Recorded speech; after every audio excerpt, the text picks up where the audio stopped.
Welcome back to another episode. I am Sticks. This is my best friend and co-host D-Lo, and we are Too Complex. We've been gone for a couple of weeks, but we got some good content for y'all today. But before we get into that content, make sure you hit that subscribe button because about 90% of y'all ain't subscribed. Hit that like button and hit that notification bell so you don't miss any of the content. So D-Lo, man, it's been 2 weeks, bro. 2 weeks. It's been 2 weeks since we, a lot of things have gone on in these past 2 weeks, man. But how has things been going on for you, bro? What's life been like for you for these past 2 weeks? Life definitely happened is what has been going on with me. 2 weeks ago I was sick, so I always say spend a lot of time with my family, and still that's still the case. But maybe I'm spending too much time with my family because everybody was sick 2 weeks ago. We all had strep throat. Got it from my daughter and her school germs, and it carried over to me, then carried over to my wife. Luckily, the son didn't get the strep throat, but they say little kids don't really get strep throat. It doesn't affect them as much, but we've been monitoring just to make sure. But, life definitely happened. And I always try to make sure that I watch myself with her school germs, but I always get sick from her school germs. So maybe I'm spending too much time with my family, but life definitely happened. What about you, man? How's everything been going? Man, everything's been cool. I'm in a weird space right now where I'm trying to figure out my different moves as far as my career now. So I'm going through a little bit of a transition as of late, but spending a lot of time with Sam as usual. You know what I'm saying, and making sure that I keep that relationship afloat as much as I possibly can. You know what I'm saying? Yeah, so that's really just a big difference with me. And other than that, man, everything's been cooler. Yeah. I mean, a lot of stuff has happened in our absence. We got China and Russia trying to turn the world against us. It's just been getting crazy, man. It's been getting crazy, bro. Yeah, I mean, everybody's concerned with the value of our money because, like I said, China and Russia is trying to turn everybody against us. And, we know we don't talk about politics like that. So that's why it's in the small talk. But they're trying to turn everybody against us by saying that they are no longer carry our dollar or, exchange our money or have it as their central currency, which ultimately will deflate our dollar. But we're worried about that. But our government can't get on the same page to respond to this. So it's like they're more worried about TikTok and social media than they worried about the value of the dollar for real. They more worried about everything else but this. The division in our country is strong right now, man. But yeah, I mean that definitely has happened in our absence as well. What's your thoughts on that? I mean, I think we talked about this briefly over the past week, but I don't think it will hurt us as much as everybody thinks it will. I mean, just like you talked about, there's plenty of countries and plenty of governments that the value of their dollar isn't as much as it used to be, or it's went down, or it isn't as high as some of the other powerhouses around the world, but they're doing just fine. Yeah. You know what I'm saying? And with us being one of the largest nations and one of the heavily populated nations, I don't think it's going to do much to stop what's going on here in the nation anyway. So I don't think it's going to do much to it. But like you said, they're trying to, I think the biggest thing with that is that they're trying to turn everyone against us in the sense that we're such a bully when it comes to a lot of the wars and stuff like that we kind of stick our nose where we don't need to most of the time. Right. So they're trying to deflate our power as a nation. And how effective they will be in that, I don't know. But it's one of those things where I think we'll do fine with the currency dropping, but I also think we'll still be just as much of a powerhouse as we've always been. We just can't use our dollar to trade as much as we used to because 100%. China has a lot of that influence, and so does Russia. So as far as us getting more so China than Russia. Russia kind of like piggybacked onto China, but my bad to cut you off. No, go ahead. No, go ahead. You got it. Yeah, no, it's more so China than Russia. But we created that monster. We moved all of our manufacturing, essentially all of our manufacturing to China, spend a lot of our dollars with them. Everything we purchase in America is pretty much made in China. Yeah. So, I mean, we created that beast. like you said, we talked about this, and I just feel like I don't know what's going to happen, and I know there are a lot more people that are more in tune with economics and how this structuring and stuff works. I can't. I know it's going to hurt and devalue our dollar, but when I look at all these other countries that have been 2, 3, 4, 5, whatever the case is, they operate just fine. In exchanging the inflation and deflation of money has occurred for so long. And I know we talk, there's biblically and there's conspiracy theories about New World Order and all that stuff. So I know change is usually is good, and in this case is unsettling, and you don't know what exactly to expect.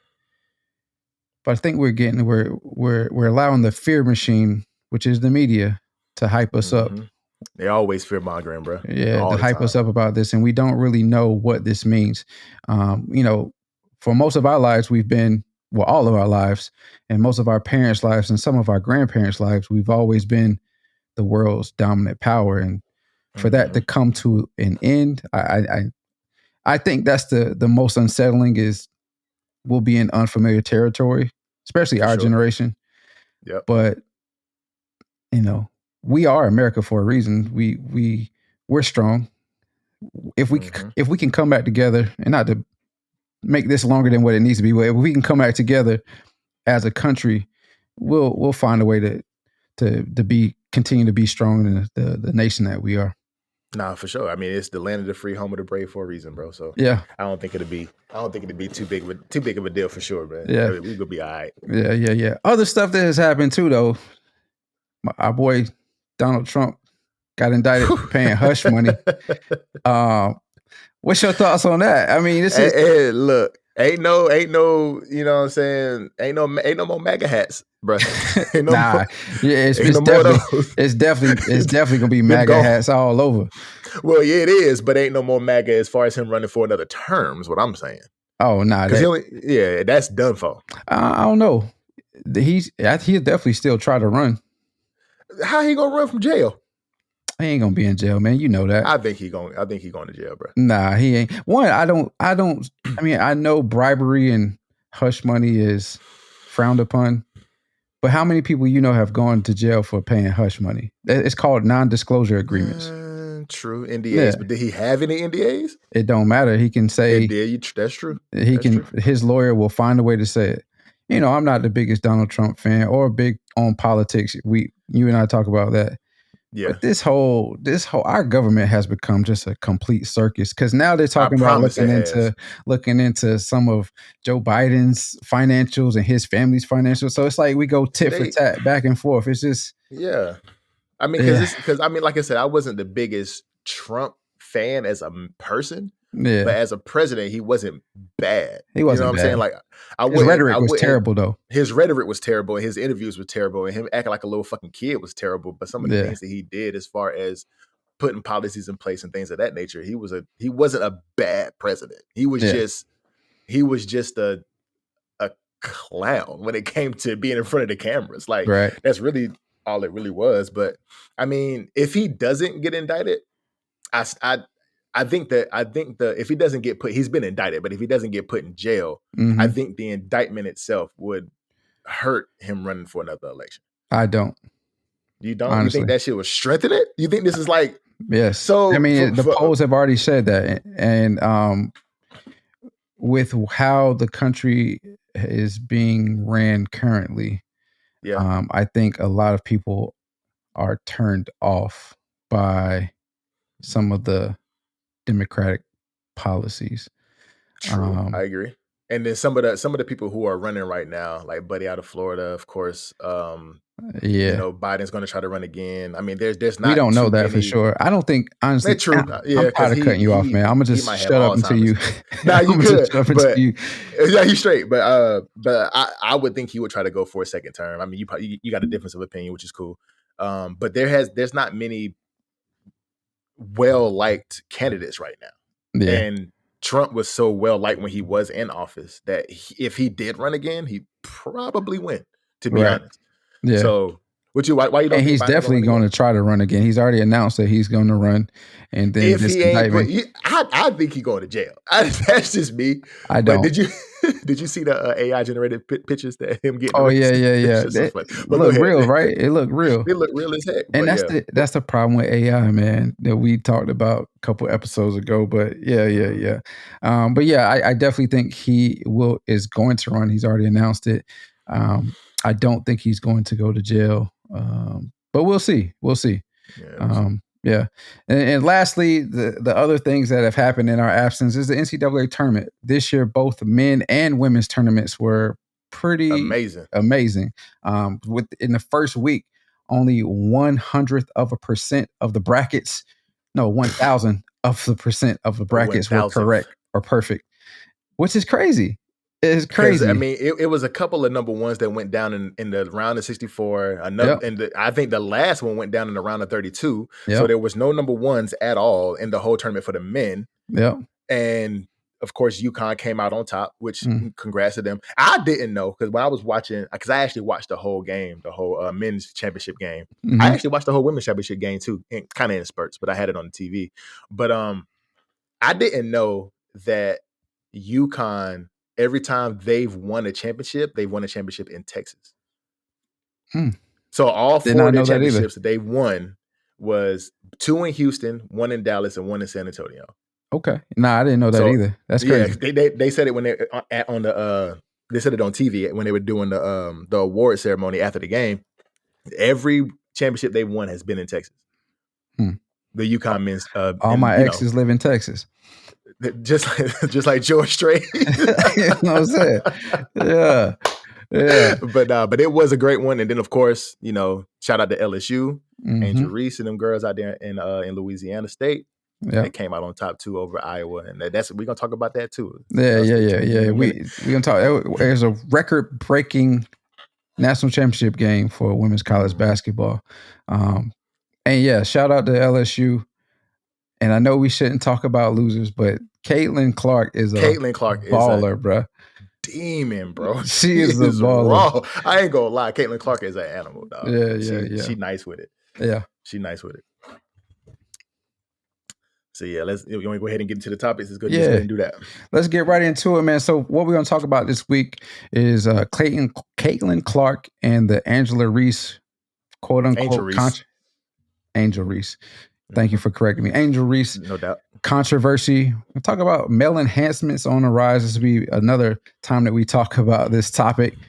We're also going to talk about Dreamville Fest, the Dreamville Fest that happened last weekend, and how Cole is quietly building a small empire, and how that festival is stacking up against other gigantic festivals of this kind. On the rise for sure. Yep. And then lastly, we're going to talk about the verification subscription with Meta and Instagram.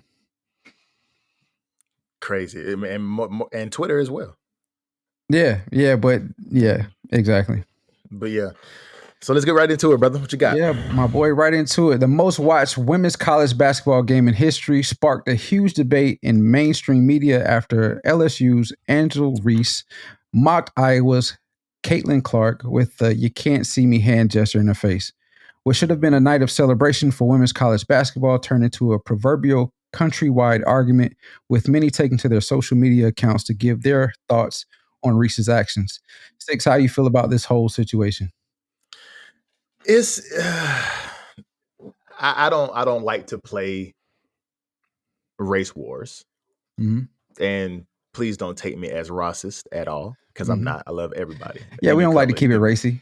We don't like to do that at all. Yeah, but I feel like because you've played sports, I've played sports. We both played at some very high levels, right? Mm-hmm. And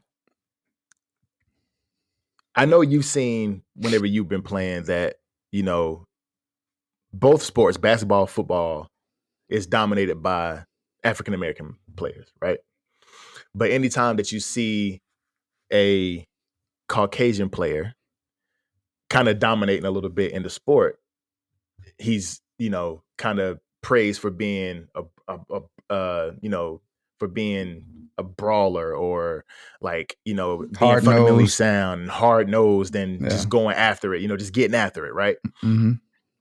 But his black counterparts are looked at as kind of thuggish and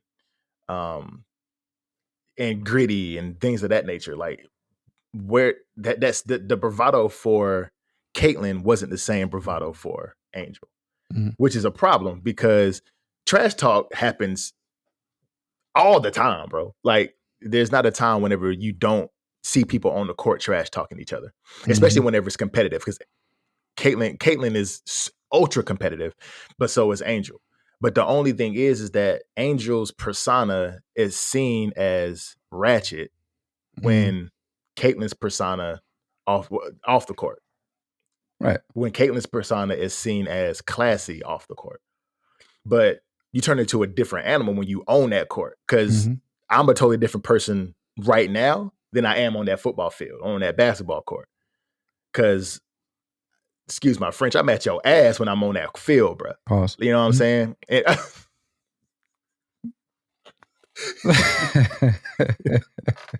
ahead, man. Finish. All right, bet. I'm at your neck. still pause. But but we gonna go at it, and I'm gonna talk my shit. You gonna talk your shit, right? And that happens all the time. But the fact that it was, I guess, the fact that it was caught on camera was what made it different. But Caitlin Clark been doing that the whole tournament, right?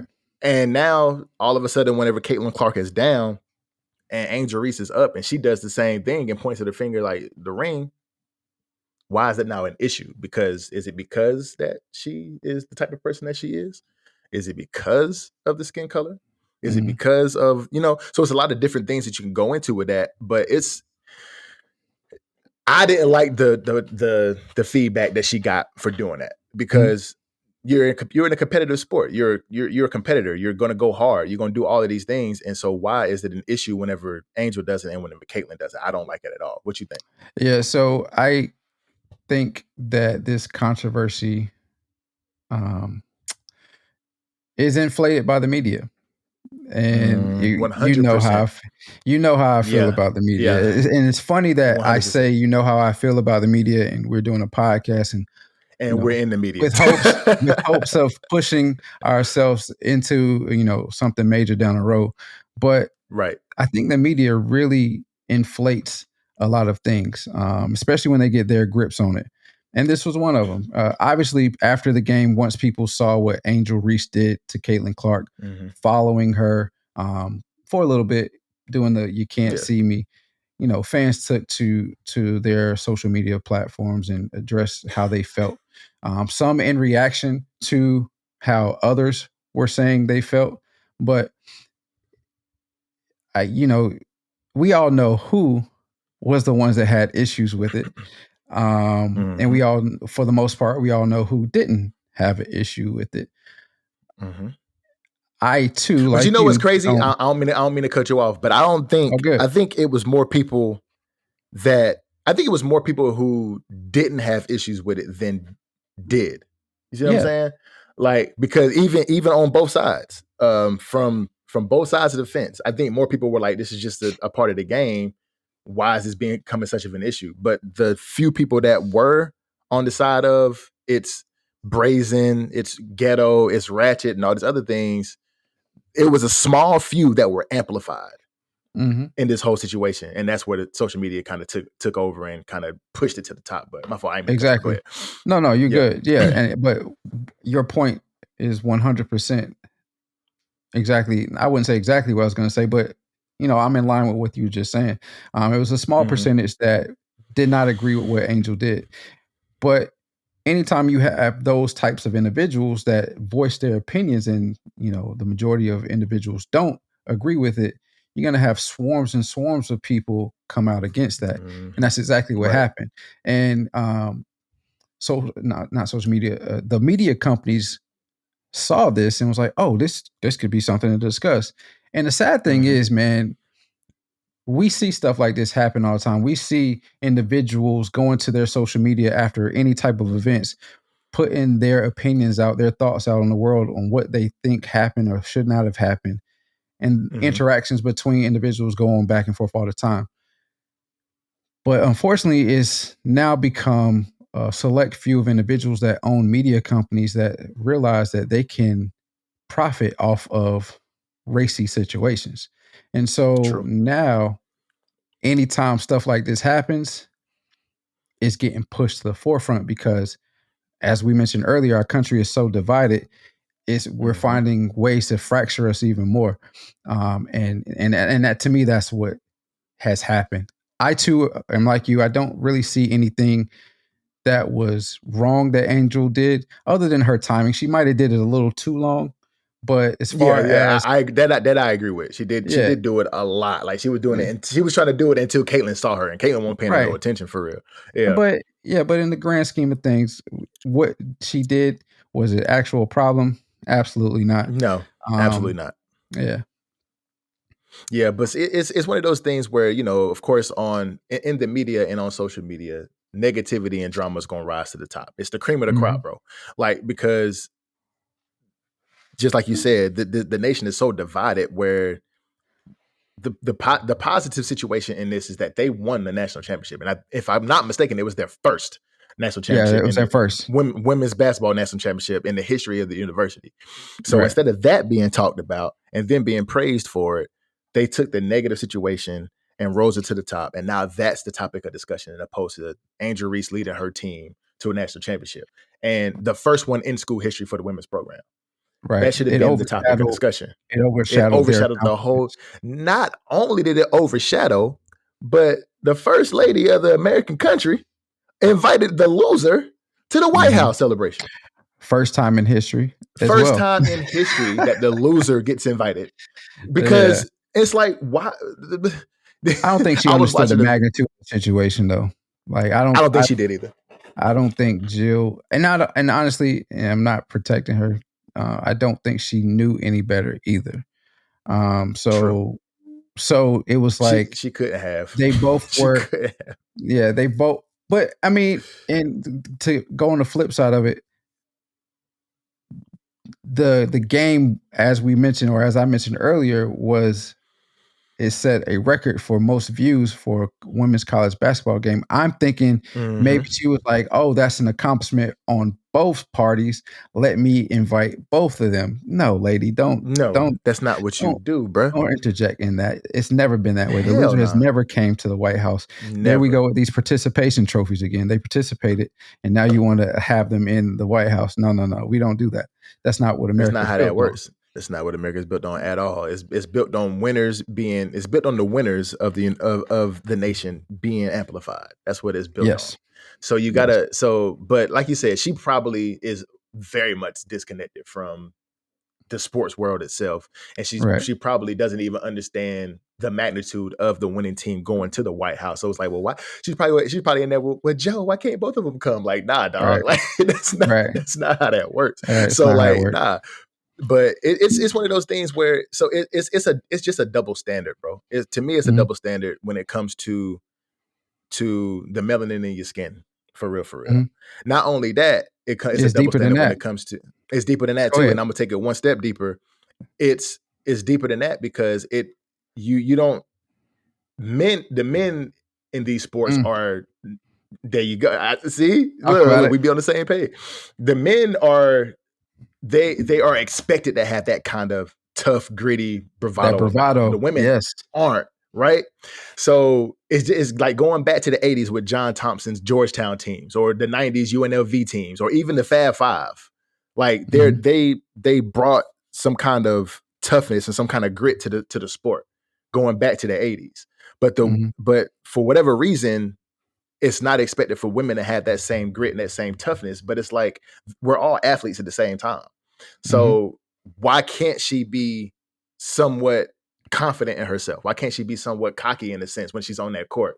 Like, why can't she do that? Why can't women have that same attitude towards their craft? And that don't make sense to me. Like, the men are expected to have it, but women aren't. They're expected to be, softer and It don't make no sense. But you're in a competitive sport, a contact sport. You got to go hard, or like Iowa did, go hard if the fuck go the fuck home. Right. And they have that attitude and that charisma about them. It's like, but it's frowned upon when it comes to women. Yeah. Well, but what kind of climate do we live in as far as the roles that men and women play, or the perceived roles, or the traditional roles that we would like for men and women to play? That's the type of climate we live in. That's true, but because this isn't a traditional climate anymore. Right. The climate isn't traditional anymore. The climate is very much so independent. Yeah. Very much so independent, especially when it comes to women being more independent for themselves and doing for themselves, and making their own money, not depending on no man, and this, that, and the third. That's the climate that we're living in. But at the same time, if the whole thing is about equality, then why can't they be equally as charismatic on the court as men are? Because I mean, think about it. Before this tournament, women's sports in general is not heavily watched. And the record, again, 9.9 million people spent 2 hours of their time watching the women's national college basketball championship. You and I know that women can get real competitive when it comes 100%. Down to it, but the vast majority that have not spent time watching women's athletics don't know that. And for the most part, when you look at, you don't want to see women acting that way, right? True. I'm not when I say you, I'm not meaning you in particular. I'm just saying in general, the mass public. They don't want to see women acting that way. Sure, being competitive is supposedly a man's thing.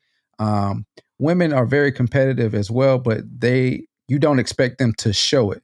And for both of those teams, in particular, Caitlin Clark and Angel Reese, to actually show that type of emotion, it's like people are taken aback by that. And so since they're taken aback, it's like, okay, well, I didn't watch the tournament before the national championship game, so I didn't see Caitlin Clark doing this. I didn't see that emotion coming. I saw it because I watched it a lot. Yeah. No, when I say I'm just saying I'm putting myself in the shoes of others in America. But I just see her out there killing, and she's really not showing much of emotion. But they were losing most of the game, so her showing emotion is like useless.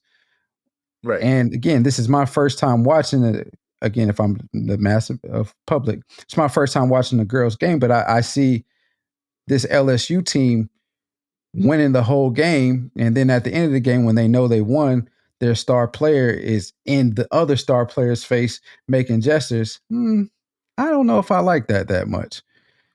And that's where we are, because women are expected to not show that type of emotion, and then you see it, and it's like, I don't know if I like that. But see, we on I get, because like you say, you speaking for the general public, and I think you might have a different personal idea about that. Yeah, my personal opinion. For sure. It's like, because when I was watching the game and I saw her do it, I was like, just talk your shit, Angel. You know what I'm saying? Right. Like, because we're both competitive in our own right, and we understand, like, at the highest level, you have to have that persona about you at some point. You have to be overly confident in yourself most of the time. Right.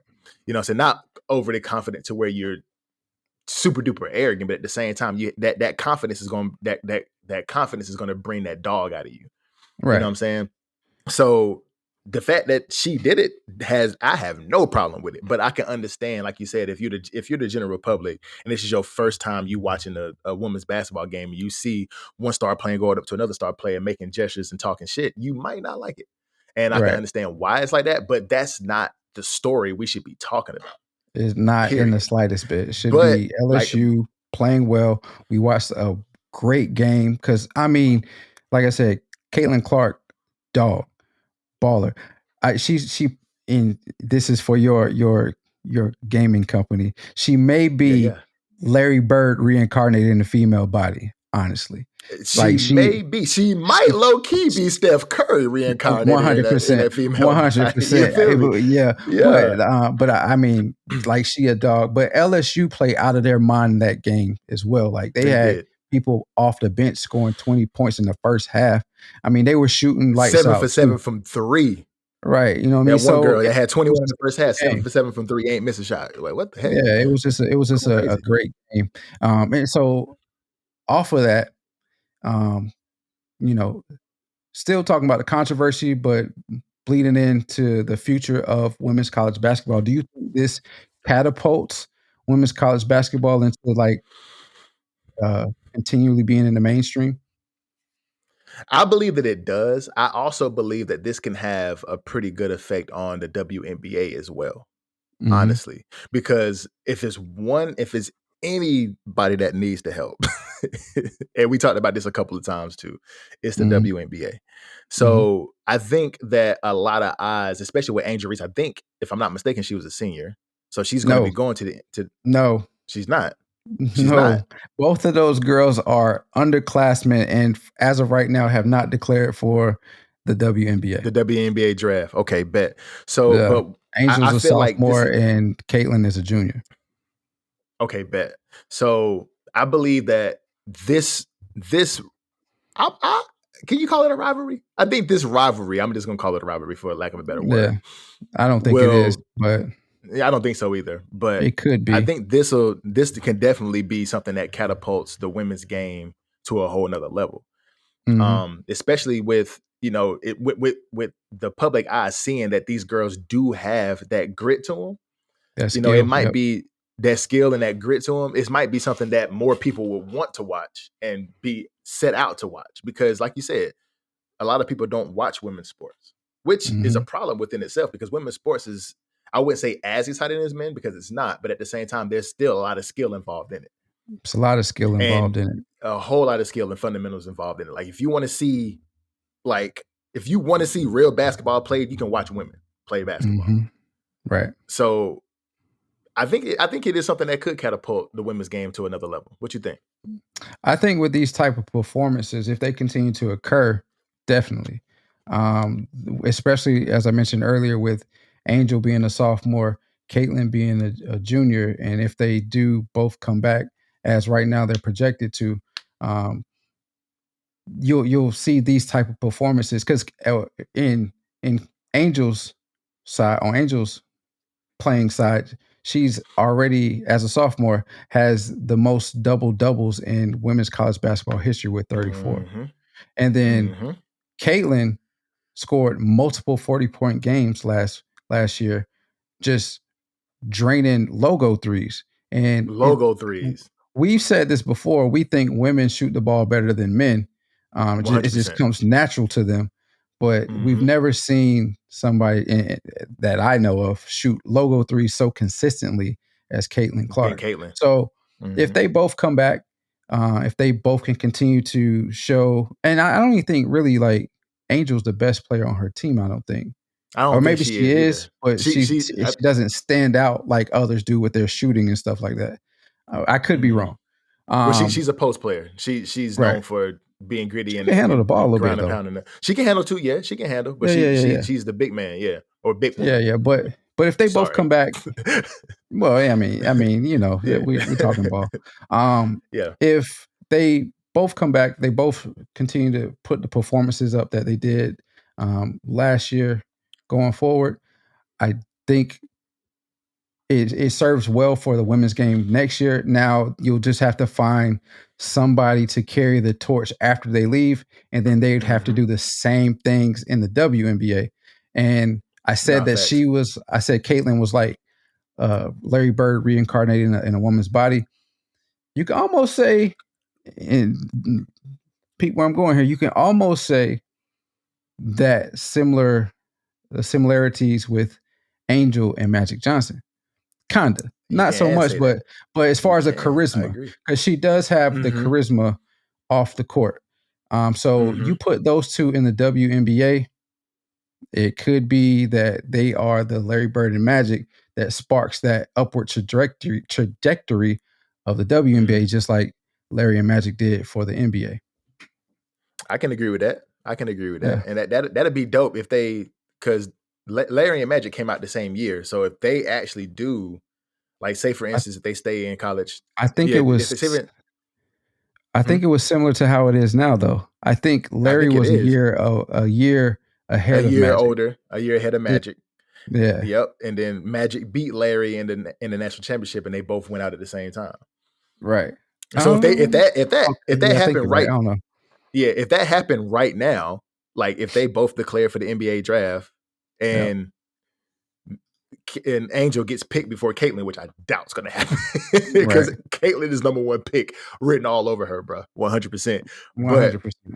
But that could be the Magic Johnson, Larry Bird story of the WNBA. It could be, and that definitely. Did you watch Winning Time? Did you watch that? Yeah, I watched that. Yeah, for 100%. Okay. On HBO. Yeah. So that could. Yeah. So that could be that trajectory that Magic and Larry had on the NBA, because once they came into the league, that's whenever the NBA started to catapult a little bit. Mm-hmm. So that was that could be dope if they could do that for the WNBA. That would be fire. But my final thoughts on this, honestly, man, is that Angel gave Caitlyn a dose of her own medicine, to be honest, and social media just got angry at the reaction. But while I was doing my research, I saw a quote that stuck out, and it says, "When you're accustomed to privilege, equality feels like oppression." Okay. So I like that. I think from where I'm coming from, I honestly think it was a race thing, to be honest. And for the Black Star and Angel to do that to the White Star and Caitlyn, it stirred up an uproar. And it was looked at as ratchet, ghetto. But when Caitlyn do it, it was like, oh, she's got so much bravado, and she's so scrappy. And then, nah, bro, she did this. She was just as cocky as Angel was. So look at it evenly. Yeah. But since Angel is who she is off the court, it's looked differently. It's looked at differently for her, and I don't like that at all. Yeah, and I utter that same sentiment. However, I think it wasn't really a controversy to the media interjected themselves in it, and it sparked 100%. Up a debate, and somebody profited from it, which wasn't Angel. Well, maybe Angel did profit from it, and Caitlyn will profit from it with the NIL. The NIL, yeah, because Angel's got a really good NIL too. I think both of them did, actually. But ultimately, it shouldn't have been a controversy, the controversy that it is. So it shouldn't have been at all. I agree with you. Yeah. All right, man. So we spend a lot of time talking about women and what they do with their bodies in this country, especially when it comes to getting or removing enhancements. Turns out a large population or portion of men have turned to the knife to help them with their appearance and confidence. The American Society of Plastic Surgeons recently suggested that 1.3 million men a year have turned to what is being dubbed the daddy do-over. The daddy do-over entails one or all of the following surgeries: BBL, which is a Brazilian butt lift, liposuction, ab implants, and facelifts. So, Sticks, we talked about this before, as I mentioned, but are you surprised by the amount of men that are turning to cosmetic surgery on a yearly basis? Am I surprised by it? No, because that's what society is pushing towards anyway, as far as beauty standards with men and women. So I'm not surprised by it. But my shock is that I'm not surprised that men are doing it. My shock is the amount of men that are doing it. You said how many? 1.3 what? 1.3 million men a year. Not just have done it, a year.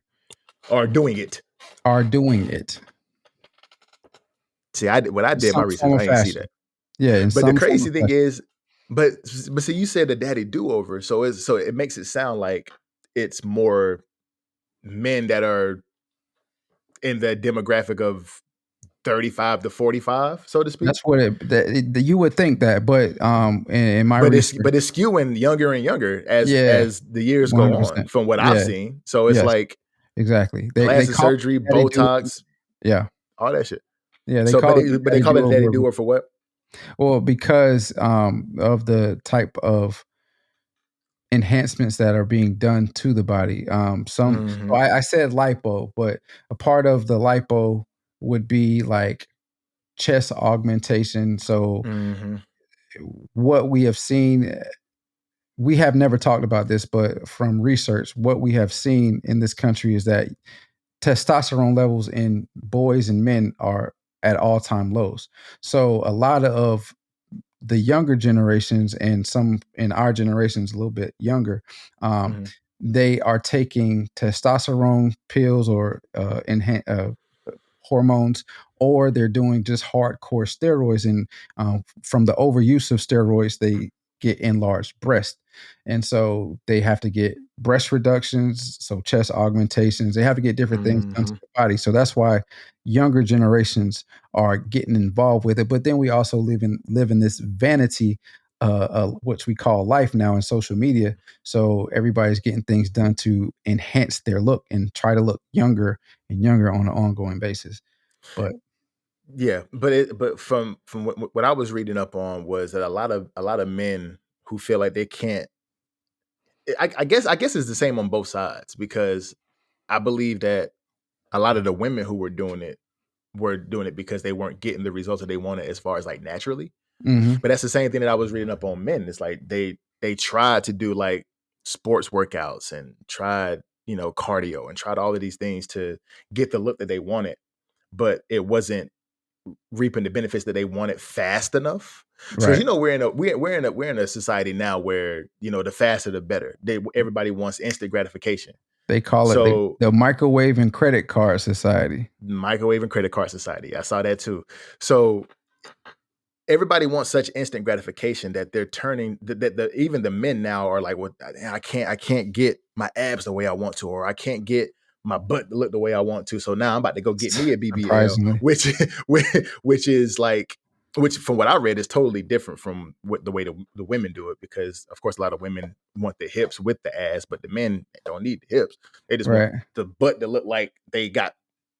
I don't know what they want to do, honestly, because I'm not. Well, so from what I read, that's typically done by men in the LGBTQA community. I want to make sure plus, don't forget plus. Plus, there you go. I want to make sure I'm saying all the letters, and I probably still said it wrong, but probably did. From what I read, that is where it is mostly men in that demographic, in that community. But for what I read too, though, was the people who I read up on were, from what I know, straight men.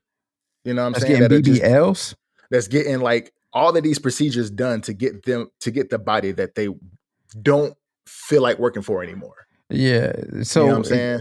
So I read about the BBL specifically. I read about all of them, but I read about the BBL specifically. And the article that I read said that the majority of those that are getting the BBLs are in that community. That community. Yeah. I got you. But the BBL is still the most dangerous cosmetic procedure currently that's on the market right now, because there's so many things that could happen with these injections, especially if you're doing fat transfer too. Like some of the fat cells can get trapped in your veins and travel to your heart and your lungs. So it's like the fact that people are still doing these things is kind of crazy, because you hear so many horror stories with these things. Like I've heard more horror stories than I've heard good stories about this. You know what I'm saying? Especially when we talked about this way back in season 1, episode 1. Like it's for me, it's just one of those love yourself kind of situations to me. Like, because it's just like we said back then, it's like, to me, you're perfect with what you are. But if you have those insecurities, I can understand why you would do it, to boost that confidence within yourself. But at the same time, it's like most people, I'm gonna say people now, since men and women are both doing these surgeries, and I can only speak for myself, and I guess I can speak for men that I know. Most men don't give a fuck, honestly. Yeah. You know what I'm saying? Of course, it's something nice to look at aesthetically, because we're visual by nature. But at the same time, it's like, if it looked too wild or too sloppy, that's the fuck shit out of here. You know what I'm saying? Yeah. But I don't know, man. I just when you say what you just said, if it looked too wild and too sloppy, are you talking about the man's look himself, or are you talking about the woman look? The women, the women have the women who got the enhancements. If it looked too wild, it's like, okay, that shit 100%.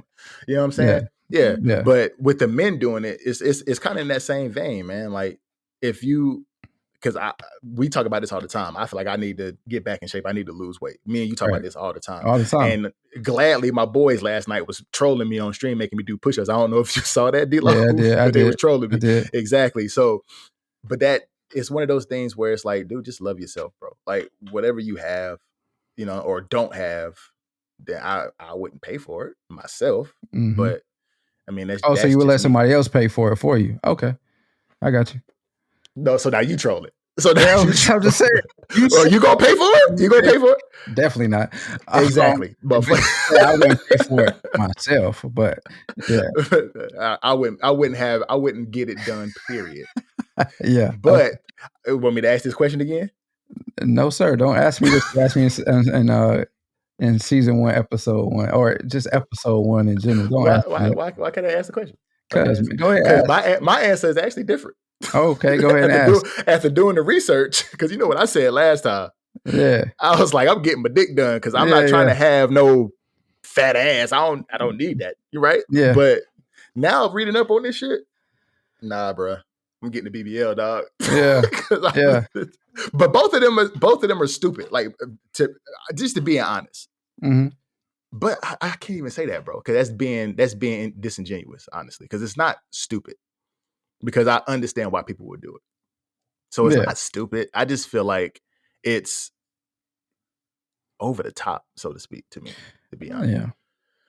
What you think? I know I've been talking a lot, but yeah. No, you're good. I mean, we've kind of been going back and forth. I think that, again, I think you said it earlier, it is a sign of the times that we are in.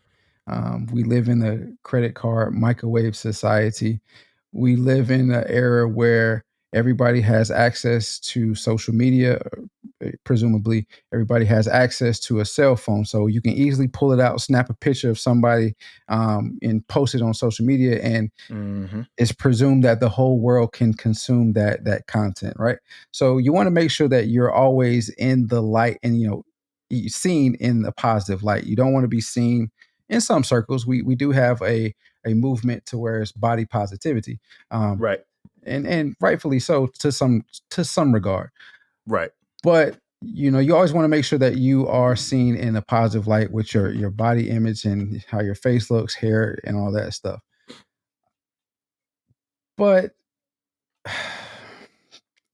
not to be insensitive, I think we are moving away because of the climate that we're in with the instant gratification. We're moving away from actually putting in work and getting the results in the long haul. Because, I mean, I can understand where some people, or these people that say that they've put in the work, they've tried to do the workouts to lose the weight or to get their body to look how it looks, but it's just not happening for. I can understand, but I can't relate to resorting to wanting to get my body done. To get you can empathize with it, but you can't sympathize with it. Yeah. Like it's the difference between empathy and sympathy, for sure. It's because the thing is, the apple isn't sliced the same way for everybody. Exactly. So because one person works out and gets the results and still eats whatever they want to eat and gets the results, that's not going to work for you. Like for me, I could work out. Last year, I worked out all the time, trying to lose 20 pounds. Could never get to 20. But the thing that I had to realize, and the thing that I struggle with is, and the thing that I'm sure most people struggle with in getting what they want out of life with body is I have to work out, but I also have to eat well too. And that's a struggle for me because I'm addicted to sugar. I eat loads and loads of, right. I eat loads and loads of sugar. So me getting to where I want to be is me accepting the fact that I have to let go of sugar, but also continue to work out. Not saying, oh, well, I've done it enough. Now just let me go ahead and go under the knife and get what I want done. Look how I want to look. That's another issue that we have in America is when something doesn't go our way, we just throw money at it to get the results that we want. And that's why we're in the predicament that we're in with everything else globally. That's neither here nor there. That's neither here nor there. But that's how I feel about it is, like you said, I can empathize, but I don't sympathize with it. Exactly. And again, not to be insensitive. Yeah, not to be. Yeah, that's what I say. I'm not trying to be disingenuous at all with the comments. It's just that's not something that I would personally do to enhance. I mean, if I can't get it naturally, then I just can't get it, bro. Like, Right. you know what I'm saying? I'm not about to spend 10, 15K to have, you know, platelet rich plasma injections put into my penis because I feel like, you know what I'm saying? Like, I'm not about to do that, dog. Like, I'm not about to do that. Like, it's just not something that nah. And especially not getting like the silicone and the silicone fillers or the fat grafting and none of that. Or I'm not doing that. I'm not. It's like, I mean, so many long-term complications with that, you know, just like D-Lo said in episode 1, like, what if it don't work no more? What if you in that joint holding it just to keep it in play? Like, you know what I mean? Ain't no way, bro. Like, I'm not doing that. It's a lot that comes with it. But the funny thing is, or the irony of this whole situation, we started out talking about, not started out, but we mentioned women. Mm-hmm. And you have droves and droves of women that are now removing stuff out of their body, and men are going to put it in. So, I mean, if we should be listening to anybody in this situation, and when I say we, I'm talking about men, we should be consulting with women and understanding why they're taking it out of their body. And for the most part, to my knowledge, is they're being sick or they're getting sick from it. They're not seeing the benefits from what they thought was an enhancement to their egos, to their confidence, to their overall body appearance. Or they're not getting the attention that they want any longer from those enhancements. But the overall issue with why you have so many women removing it is causing them health issues.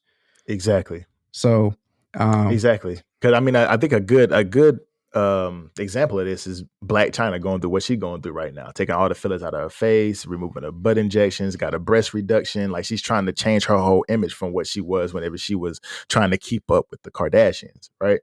So now and even Kim Kardashian got a reduction. You know what I'm saying? Like, all of them are removing them because it's not, I guess, number one, like you said, the medical complications behind all of these things. But secondly, as number one, Father Time is undefeated. So eventually it's not going to look as good as it did whenever you were 22 and you got it done. Whenever you 42, 20 years later, it's not going to look the same. Right. So a lot of them are getting these things removed and going back to their 22-year-old normal bodies because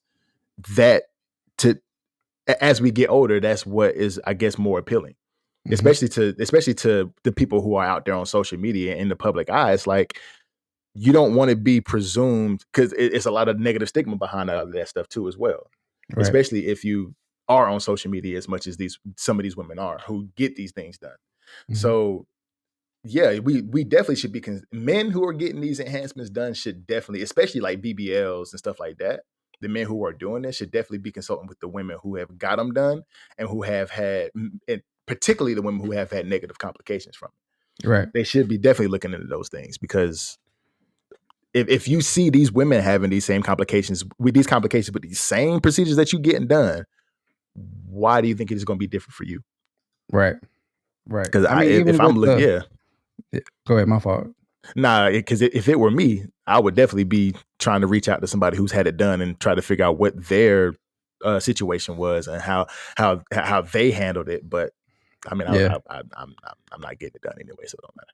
Yeah, I mean, even with all the medical and technological advances, it's still, and I mean, in some regards, it is hard to detect nowadays. Like, you scroll on Instagram. I use Instagram because I'm scrolling on Instagram quite often.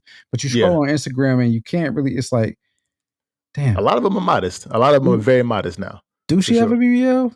Right. And my wife knows what I look at on Instagram for the most part. Not to disrespect her, but it's just like, damn, do she have a BBL? Is that real? Right. Yeah. So I mean, it is getting hard to detect, but with the health complications, it serves a major risk. And so my final thought is, am I surprised by this? I think I am surprised by the number, but when you really sit back and think about the type of society that we are with social media and all that, I can't say that I'm too surprised by it. Yeah. And I expect it to get even worse as we move along, unless they come out with some type of pill that reverses time and aging process to some degree, which they said it's coming. They said it's coming. Lord. So I expect the cosmetic surgeries to increase until that happens, and then definitely we'll see a decrease in it, but a move to that pill, whatever that is. So damn, they about to have a pill that give motherfuckers Benjamin Button disease. That's crazy. Mm-hmm. Anyway, but I mean, my thing is that my final thought on it is a lot of as these clinics keep flooding social media with a lot of the different promotional material that they putting out, and they showing a lot more men on their pages getting BBLs and getting these enhancements done. Like, as of right now, from what you said, as far as that number being, is 1.3 million men a year are getting enhancements. So that means the market is very much crowded for these clinics to keep doing these things. But I think a lot more, like you said, it's going to be a lot more men that are going to be taking that leap to getting these procedures done. And it's the beauty standards are crazy. The beauty standards initially started off with women. Mm-hmm. And now it's moving into, with the society that we live in, the climate of the world right now, like it's moving to them marketing it to everybody. Well, yeah, because like this microwave society is crazy. I'm not going into that, but yeah, it's definitely it's definitely being marketed to both sides. Yeah. But the funny thing is 1.3 million people reported by the American Society of Plastic Surgery, but how many people are going worldwide? How many people are leaving America, going out of the country? Yeah, that's not even done worldwide, because it was one case that I looked up. It was a guy that was in Brazil that had got platelet-rich plasma surgery in his man parts. Yeah, and then he also got a BBL as well. And then I think, let me make sure I'm saying this right. No, he just got those. He just got those two. But it's like, if they went across the country, it would probably be 3, 4, 5 million. Yeah, I'm telling you, it'd be probably be crazy number. Crazy number. Well, just know D-Lo won't be getting that. And just know Sticks will not be getting that. But if it was life or death situation, I'll just play. Here we go. I'll just play. All right, so this year's Dreamville Fest was up from what I read, watched, and heard. Super up. Cole is quietly turning his Dreamville Festival into a must-attend event for both fans and artists. Along with that, Cole is also turning into a staunch businessman. First off, two questions, a statement and a question for you, Sticks. You got to work your magic to get Cole on the podcast. I got to, man. Secondly, I got to. Did you have a chance to watch the festival? And if so, what are your thoughts on the festival and then just all Cole's business endeavors in as a whole? I didn't get a chance to watch the festival in its entirety. Mm-hmm. But I do know, like my sister Cash, Cash went to the festival. Yeah. She goes to the festival every year. She's probably the biggest J. Cole fan that I know. Okay. So she goes to the festival every single year. So she was there, and I watched her stories, and I watched her page on Instagram and Facebook about it. And I saw a lot of different, Hip Hop Daily and Shade Room, and a lot of these different posts, a lot of different pages that I follow on Instagram were posting about it as well. And like you said, bro, it was up in Raleigh this past weekend, bro. And like you said, man, he's definitely turned into a businessman, bro, because I was looking back, and the first Dreamville Fest was in 2019.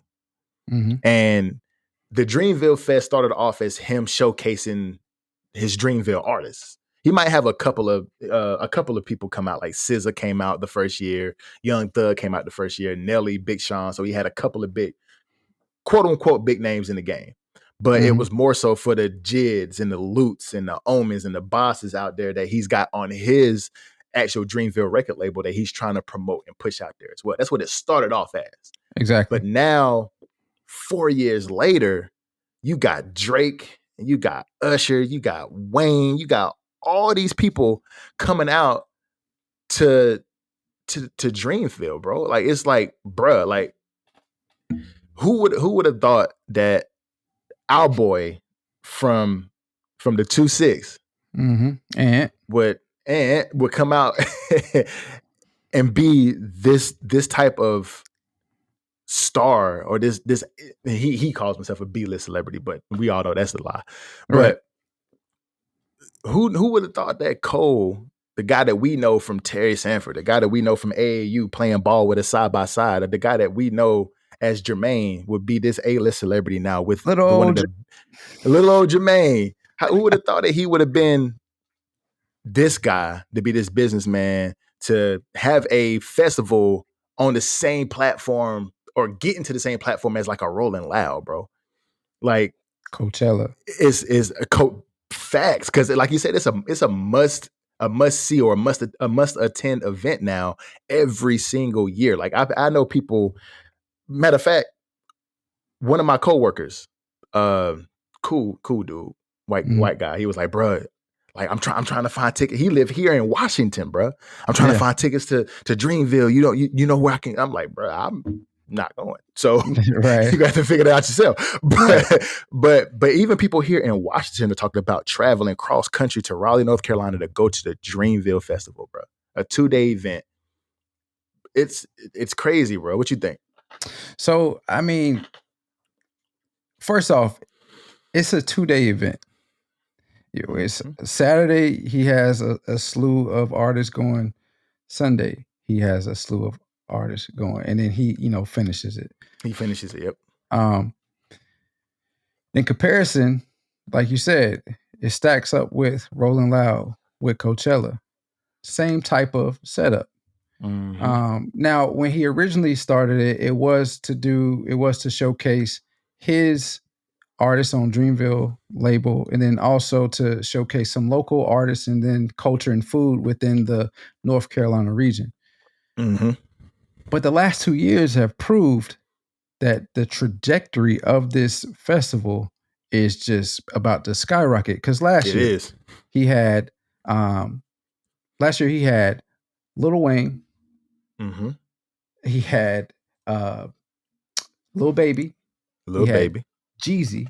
He had these are all people that are T-Pain, Kehlani, Jid was out there. He had a bunch of people. Then Fabio, this year, he had Drake. He had Usher. He had Lil Durk. He had Burna Boy. I don't even know who Burna Boy is, but apparently he's somebody to be recognized. But on top of that, Drake brought out Lil Wayne again. He brought out Lil Uzi Vert, 21 Savage, Glorilla, Swizz Beatz. So all of these are big name people in the industry. Glorilla is becoming a big name. 21 Savage is established. Lil Uzi Vert, he got his own little hip patent dance and all that stuff coming on right now. And then we all know who Wayne is. Oh, facts. Let's talk about this real quick. So on April 1st is when Usher, he did his performance.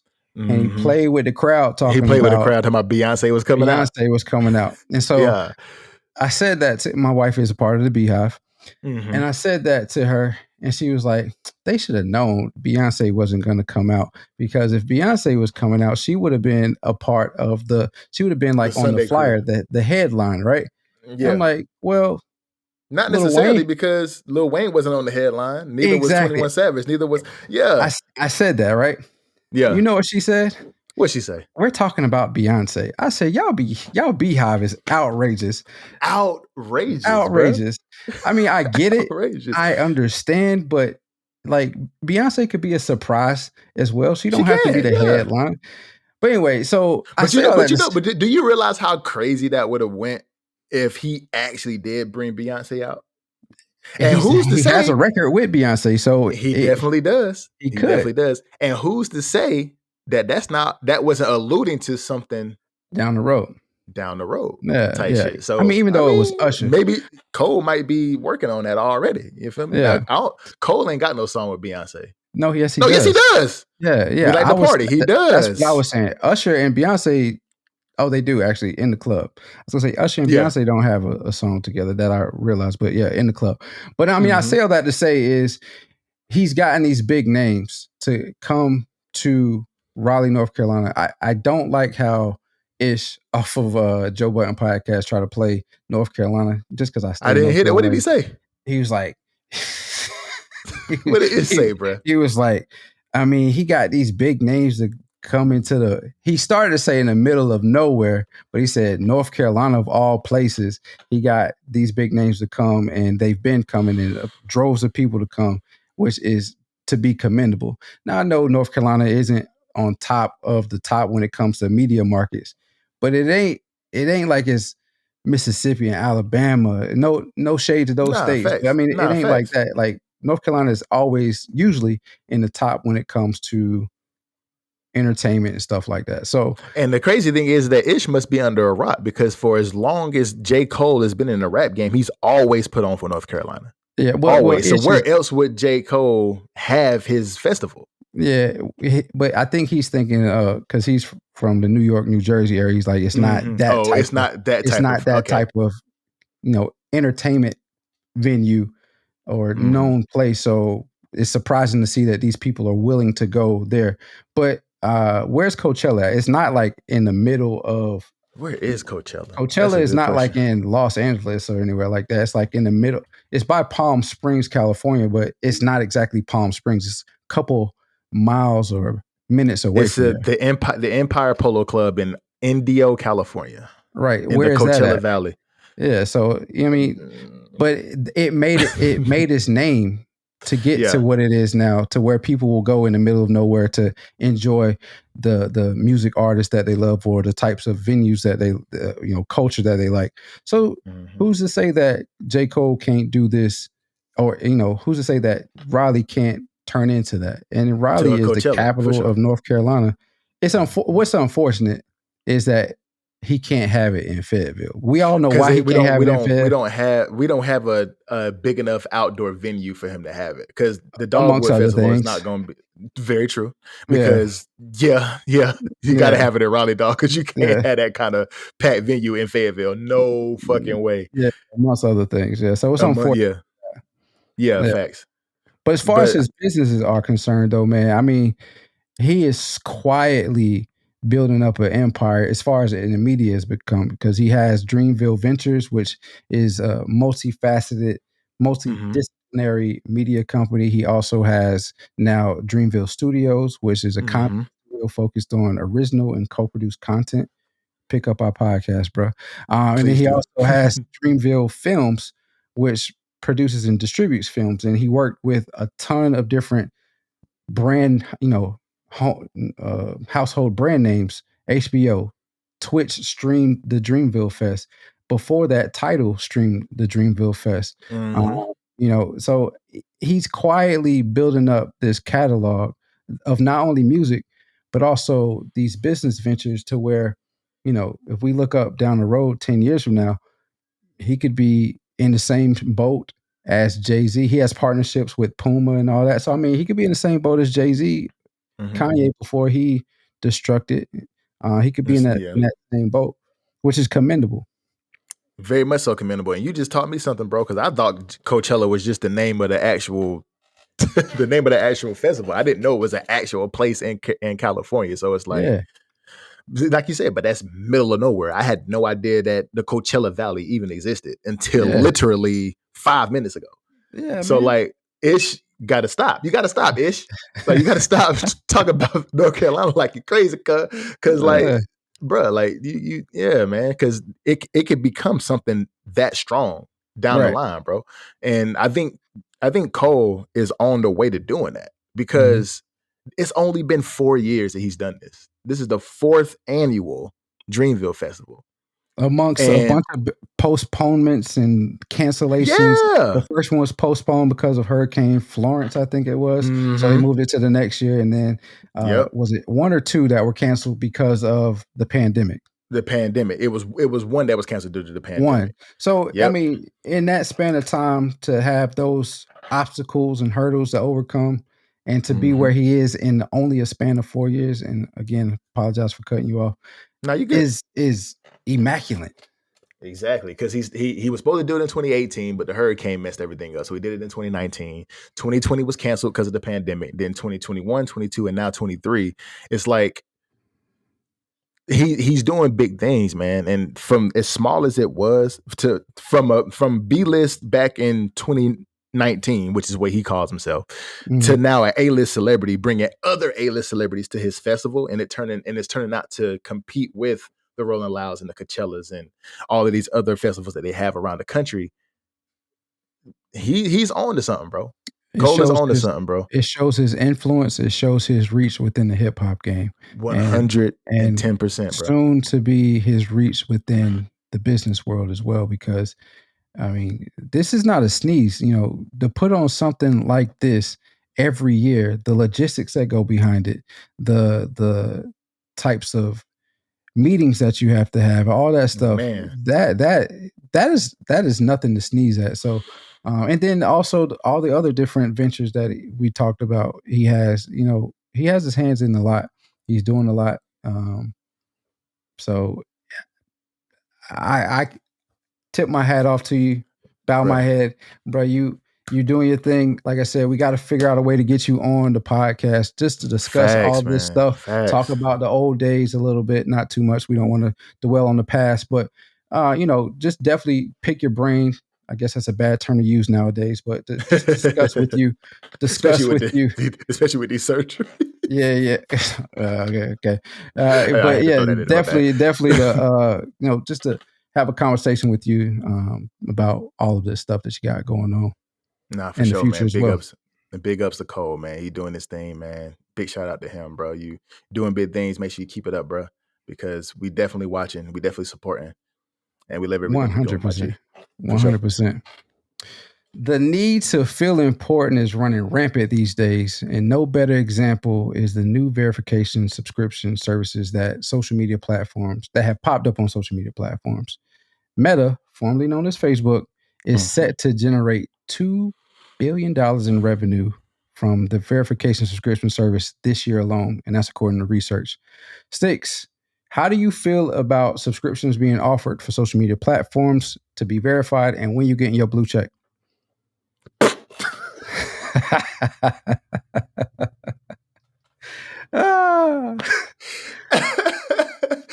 That was a good one. But if you know anything about me, I ain't paying for no blue check because I don't want that kind of attention anyway.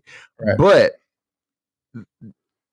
just like we talked about before we started recording, bro, attention is one hell of a drug, because if you have to pay for a blue check just to feel like, let me go back before I go forward.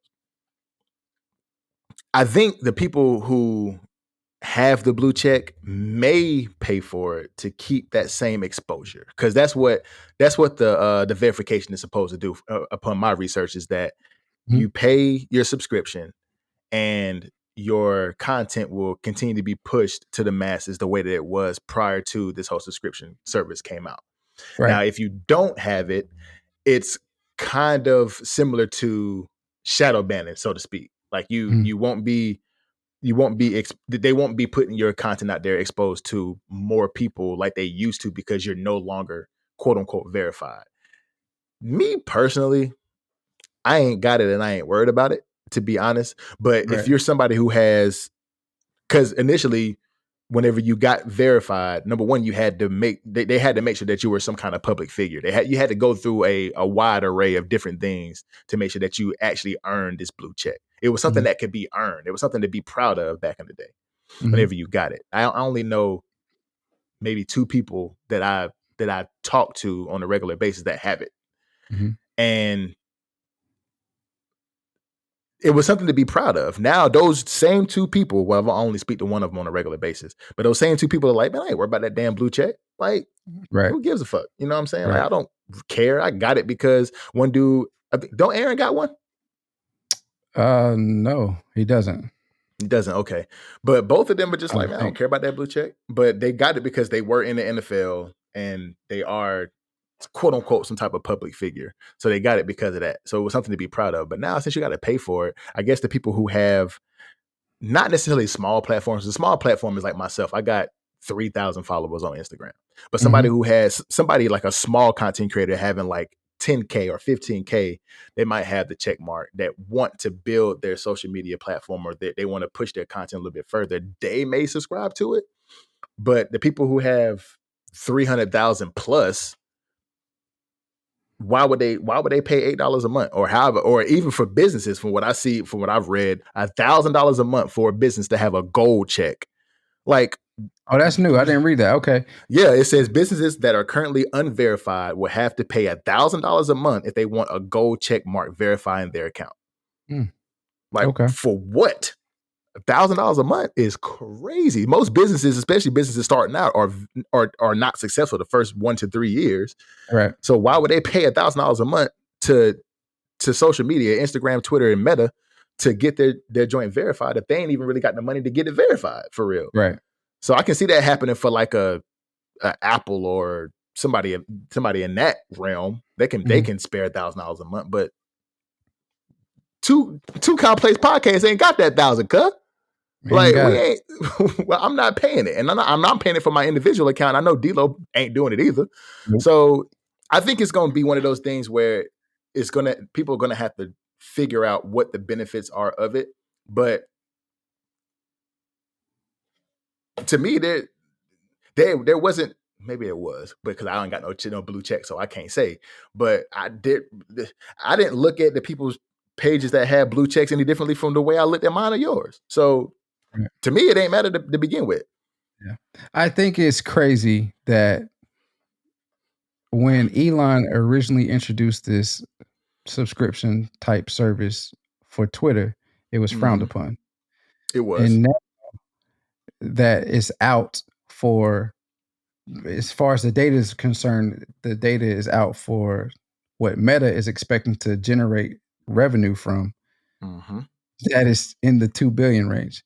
It reminds me of when Steve Jobs said, the consumer doesn't know what they want until we put it out.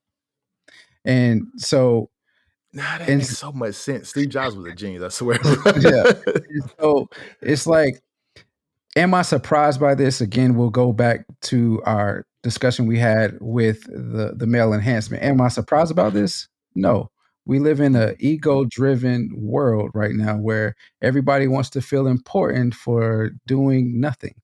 And so the amount of money that is going into being verified is ridiculous.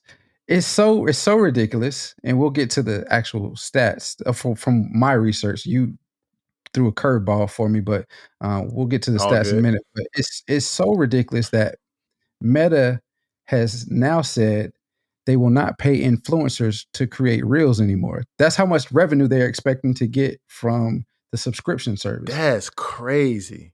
But then also another, and I say that jokingly, but maybe not. We don't know for sure. But it came out around the same time they released the subscription service. So you can only assume.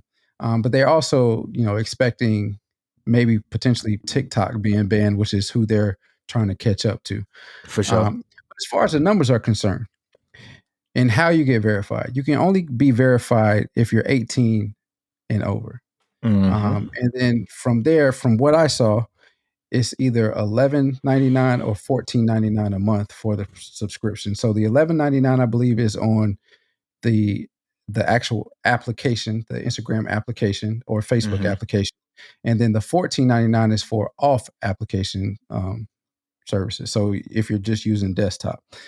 So if we are looking at the Americans that are over 18, that's 58.3 million Americans, right? They are projected to make $2 billion in revenue. So if we divide that by $14.99, which totals $178 a year, they're expecting 11 million Americans to subscribe to this service. That's a lot of people. But that's also only 5% of that number that you said, though. Exactly. It's only 5%, but it's the first year introducing this. Facts. That's true. And you know typically how stuff goes. You have early adopters, and then after the early adopters, you have the second wave. And the second wave is usually the biggest. And for a fact, these social media platforms are going to find a way to make it more enticing for everybody else to jump on board. Right now, I think you have as you mentioned, you have the verification where you're not quote unquote shadow. Not with if you don't have the verification, you're quote unquote shadow banned. So your posts don't get pushed out as broad as they do if you are verified. But you also get a direct line to Meta's customer service now. So I've never had this issue. I've never wanted to reach out to Meta's customer service for whatever reason. But apparently, if you are trying to reach out to them for whatever the case may be, it's very hard to get in contact with them. Now, if you have the verification, you have more access or better access to their customer service. I'm willing to bet at some point in time down the line, they're going to introduce a whole list of perks and benefits for this verification process, something like Amazon Prime, where you get access to a bunch of different stuff. And it's going to entice people to want to get verified. So they'll have to pay. If not that, then we'll probably have to completely pay for social media at some point in time. At that point, I'll be off that motherfucker. I ain't gonna lie. 100%. And so you have people that are going against the grain on this, saying that, as you mentioned earlier, it's lost its value. Like the blue check has lost its value. It doesn't mean the same thing. And it'll soon be cool to not have a blue check than it will be to have a blue check. I agree with that. So, I mean, you hear Shannon Sharp, and they make jokes about Shannon Sharp and Skip Bayless made jokes about it on Undisputed every single morning. And Shannon be like, Skip, I ain't buying that check. No, I ain't buying it. He's every single morning. Every time I watch or listen to it on Apple Podcasts. Matter of fact, we own that too, so y'all make sure y'all go look it up. But every time I listen to it, they making a joke almost every segment. It's like, I ain't paying for that. I guess I ain't gonna have that blue check. And that's what they say it every time. So it's like, it's gonna be undervalued so much that everybody who had it, like you said, it's gonna be cool to not have it now in the next 2, 3, 4 years. Well, I wouldn't say 2, because like you said, that the first wave is going to be the people who pay for it, and everybody going to see, okay, maybe it's cool. Then that second wave is going to be the biggest jump, and then it's going to decline after that. And then they're not going to be making $2 billion a year off of this shit no more. Because that second wave, they're going to be making $6 billion off of it.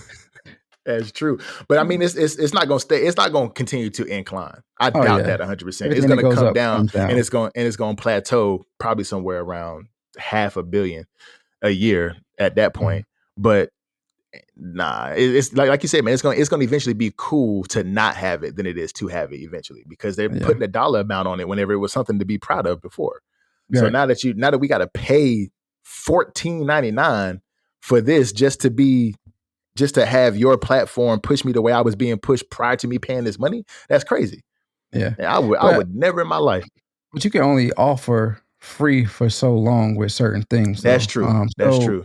So they're definitely continue to find some type of revenue model that works for them, since one, for Meta, and not Instagram, Apple not kicked them off, but Apple created to where you can't track what users do on their phone anymore. So they had to change their whole model. That's really what started all this, honestly, is Apple saying, all right, we're going to lock down the phone so our consumers can't be tracked. And then now that marketing that Meta, formerly known as Facebook, and all those other social media platforms were using to sell data to other companies and bring in money, it made them search for different ways to bring in money. And I truly feel, I hope I'm wrong, but I think that at some point in time, they're going to say, okay, this small portion of the social experience on our social media platforms, you'll have access to for free. Everything else you're going to pay for. And when that time comes, like you said, I'll be completely off of that mug and not even worried about it. But I don't want to belittle those individuals that are paying for it, or judge them in any way. You got to do what is best for you. And some individuals do have businesses that they're running off of social media platforms. So to get that broad reach is very pertinent for them. And then some individuals, they just, it inflates their ego, and they have to have that. And if that's what keeps them from, doing anything harmful to themselves or others, by all means, you got the money to do it. You got the money to, feed into that addiction. Continue to do it. It is an addiction, but at this point in time, it's not an addiction that is detrimental to your physical health or, ending your life or somebody else's. So if you have it, do it, but you won't catch D-Lo with a blue check, at least paying for it. Okay. So that bears the question, and then because you just sparked a light bulb just went off, right? Okay. We already established that us individually, me, Sticks, and D-Lo ain't paying for no blue check for our pages, right? Yep. But Too Complex as a company, do you think it would benefit us to pay for that blue check, to have our content pushed out there a little bit more, to possibly that help us get monetized on YouTube and, get paid for our reels and this, that, and the third? Would that, do you think we us won't be paying getting for paid for the reels? Well, you did say that. My bad. You did say that. Yeah. But to help us build our platform, do you think it would be beneficial for us as the company to pay for it, and opposed to us individually? Because I don't care about my own page, but Too Complex, to get that to where we want it to be, would that be beneficial for us to pay for that subscription? I mean, I could see some benefit in it if we were already over 10,000 subscribers or whatever the case is, because then you can only help that grow. From there, if you were subscribed, you have much of a broader net to reach individuals. Whereas right now, I think we're sitting at 100, maybe something 100 like that. What? On subscribers, followers on Instagram. Oh yeah. Facts. So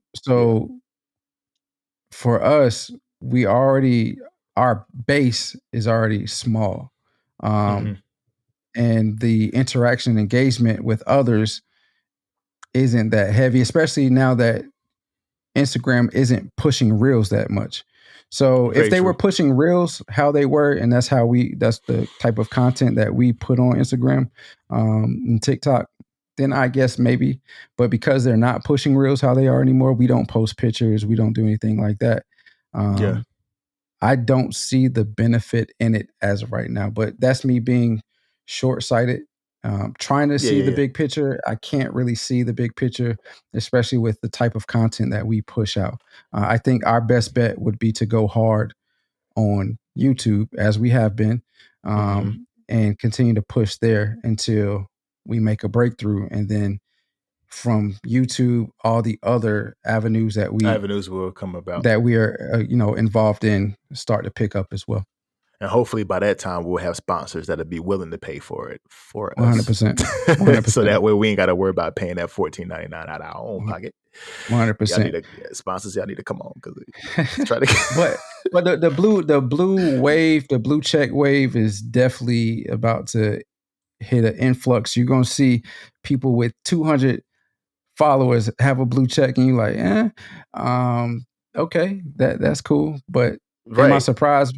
Are we surprised by it? I can say I'm truly not surprised by it. I don't think that you are surprised by it at all. Not surprised at all. But the amount of money that Facebook or Meta is generating from this in the first year is crazy. Because and this is the last thing I'll say, just last November, their financial trajectory was down. And it was. From November until February, they've hit 100%, 101 to be exact, percent flip. So they've gone from where they were to where they are now, just based off of the trajectory and the thought that subscription process is going to be, or subscription revenue model is going to be positive for them. Yeah, because Facebook stock's been down for the past, I think, I want to say 2-3 years now. Yeah, well, I mean, everybody's stock's been down, but theirs has really been down. But theirs has really been down. Yeah. So now that they're coming out, and again, it's not just Facebook. Instagram is going to have it. Twitter is going to have it. So, and I think Twitter is the cheapest out of all of them at $8 a month. Yeah. So unless you're a business, come out with that G. Yeah. But And Instagram is a part of Facebook. Well, that's true. Yeah, they're under that's true. the That's true. Yeah, umbrella they're of under the Meta. umbrella of Meta. Yeah, that's true. So it's one of those things where it's like, I mean, if you see value in it and you feel like it's going to be able to push your content further by you having this subscription every single month, by all means, do your thing. Yep. Me personally, I don't post much on Instagram or social media anyway, unless I'm posting like some funny clips that I saw or something like that just going through the reels, but I don't post. So for me personally, it wouldn't be something that I would look into, but possibly down the road for us as a business are too complex. Maybe depending on what everything looks like. We'll let the first wave be the crash test dummies. We'll let y'all do that first. And then we might see something a couple of years down the line, but I don't see it doing much more for these people than what the blue check has already done. Honestly, I think they're honestly just making people, especially they're not paying people for reels no more. What's the point of having a blue check? Just to have more, just to not be quote unquote shadow banned and have the same amount of eyes on you that you've had in the past, but now you're paying for that. But if you've got 300,000 followers on Instagram or 500,000 followers on Facebook on your business page, what's the point? Because these people are going to see you anyway. They follow you, so that you're going to come up on your feed. The biggest thing about having that blue check is to be pushed to people who don't know who you are. That's not necessarily true either. It's very complicated. That algorithm is. It is. And the reason I say that's not necessarily true is because you said that the people that follow you are going to see your content anyway. If you're posting, yeah. I know for a fact that there are individuals that I follow that post on a quasi regular basis, and I have not seen their posts since I couldn't tell you when.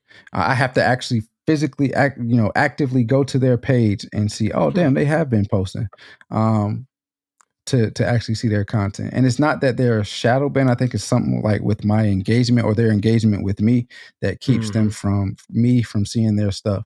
So I mean, that's not necessarily true, but I'm sure. But I mean, but how not though? Because I feel like everybody that I follow, if they post something, I'm going to see it. That's where the For You page comes in, right? For people who you don't follow, that it can be pushed on that For You page or something like that. But for the most part, the people who I actually follow, if they post something, I'm going to see it. Yeah. If I'm scrolling, usually me, I'm just going through the reels myself, honestly. But if I'm scrolling through my timeline, if you posted something, I'm going to see it. If I'm scrolling long enough, if you posted something, I'm going to see it. And especially now with Instagram, and I don't know if Facebook is like that either, because I'm not on Facebook as much, but especially with Instagram, it's not even in chronological order anymore. Right. So if you posted something 2 days ago, that could be up at the top of my feed. So just depending on how much engagement you have with the platform itself is how often you're going to be pushed to the people that need to see it. But that's probably what you're saying then, because if you posting once a week, that's not going to be at the top of my feed. The person who's posting once or twice a day is what's going to be up on the top of my feed probably. But yeah, I really am not sure about that algorithm. Right. They're probably not going to tell. They're not Elon Musk. They're not going to release the algorithm to you. So, I'm willing to bet, and I'm almost 100% certain. I'll say 98% certain that everybody you follow, you don't see what they post unless one, they have a ton of engagement on the post, or you regularly engage with them. Yeah, because I follow 1,500 people, so I know I ain't seeing all 1,500 people's posts every single day. Right. You see like all of the complex people who you engage with. Yeah. Yeah. The ones that you engage with on a regular basis, that's the one you're gonna see the most. So yeah, I feel you. I feel you on that. Well, but I mean, like we said, the blue check has lost its value. 100%. When will that value ever come back? Who knows? I know there's been people that have paid for it secretly prior to this subscription service that have come out that you never would have thought have. So it's not anything surprising. It's not anything new. But now that it's widespread, I fully expect for that first wave to be the data set for these social media companies, and then they'll figure out another way, or they'll try to figure out some type of psychological trick to pull more people in and entice them to purchase the the subscription and bring in more money for them. Because ultimately, that's all it's about. It's about the money more than you being verified, unless the government gets involved. And then this is a ploy to have your identity put information online. Yeah. Yeah, and like you said, man, I think I definitely think it has been devalued a little bit because, like we said at the beginning of this segment, it's one of those things that was people were proud to have, and it was something that people looked at. Oh, Snappy verified. Who does verified person that's on? You know what I'm saying? Like celebrities. If you had a blue check mark on your page on Instagram or Twitter, you were looked at it on the same level as some of these celebrities. Like if I was to have one, I would be on the same level on Twitter as a Lil Wayne or a Drake because he's verified too. You know what I'm saying? But now it's like it has no value now because once something that was free that was now get to the point now it's a participation trophy. Everybody who wants to participate gets the trophy now. Well, yeah, because you actually had to earn it. Like you had to earn it before. Yeah. Some form of fashion, you had to earn it. You had to have some type of notoriety. Now you're paying for that notoriety, and the value of it is gone. It's gone, and it don't matter if you got 1 million followers on Instagram or 100 followers on Instagram. You can be verified. So that value has diminished so much, bro. It's crazy. Yep. All right, my boy Sticks, episode 22 done. Yes, sir. Done, my dude. Yeah, this has been Too Complex. We hope you enjoyed today's show. You can find us on any of your major podcasting services. Make sure that you subscribe so you don't miss an episode. Follow us on all of our social media platforms, as we just talked about: YouTube, Instagram, and TikTok. And remember, if it ain't too complex, it ain't complex at all. We appreciate y'all's support, and until next time, salute.